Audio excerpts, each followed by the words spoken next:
Eh bah, ça en fait du chocolat. Je vous comprends, c'est vraiment pas facile d'en choisir un. Mais grâce à ce tuto, je vais vous simplifier la vie. Vous allez voir, c'est pas bien compliqué. Pour commencer, décomposons ensemble le chocolat.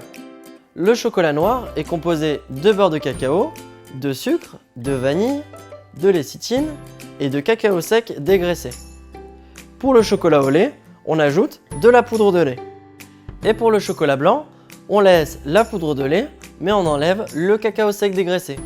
N'essayez pas de faire du chocolat chez vous, c'est un procédé très complexe. Et au fait, savez-vous ce qu'est un chocolat de couverture? Et surtout pourquoi il faut absolument utiliser pour vos moulages et vos pâtisseries?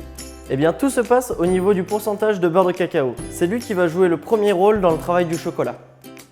Ainsi, un chocolat est dit de couverture lorsqu'il possède pour le chocolat noir 31% de matière grasse, pour le chocolat lait 25% de matière grasse et pour le chocolat blanc 20%. Maintenant, on arrive au plus important, le goût. Et oui, car le chocolat c'est avant tout une histoire de goût. Pour connaître l'intensité cacao d'un chocolat, il faut soustraire le pourcentage de matière grasse au pourcentage de cacao et non pas simplement se fier au pourcentage écrit sur le paquet. Petite explication.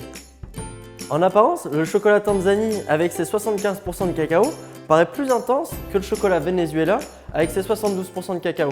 En réalité, si on fait le calcul, on se rend compte que le chocolat Tanzanie contient 29,6% de cacao, alors que le chocolat Venezuela en contient 30,2%. C'est donc le chocolat Venezuela qui a l'intensité cacao la plus importante. Si vous préférez un chocolat noir plutôt doux, que vous avez envie d'une note fruitée et florale, alors vous choisirez un chocolat noir Saint-Domingue avec une faible intensité cacao. Aussi, si vous êtes plutôt arôme grillé et boisé, vous irez vers le chocolat noir Cuba.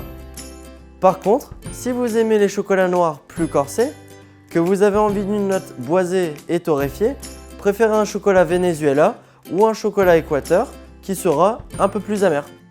Pour le chocolat au lait, c'est beaucoup plus simple. Si vous êtes plutôt fruité et châtaigne, orientez-vous vers le Ghana. Par contre, si vous aimez le caramel, c'est le Papouasie que vous choisirez. Ouais moi ça m'a donné faim de parler de chocolat, hein, pas vous?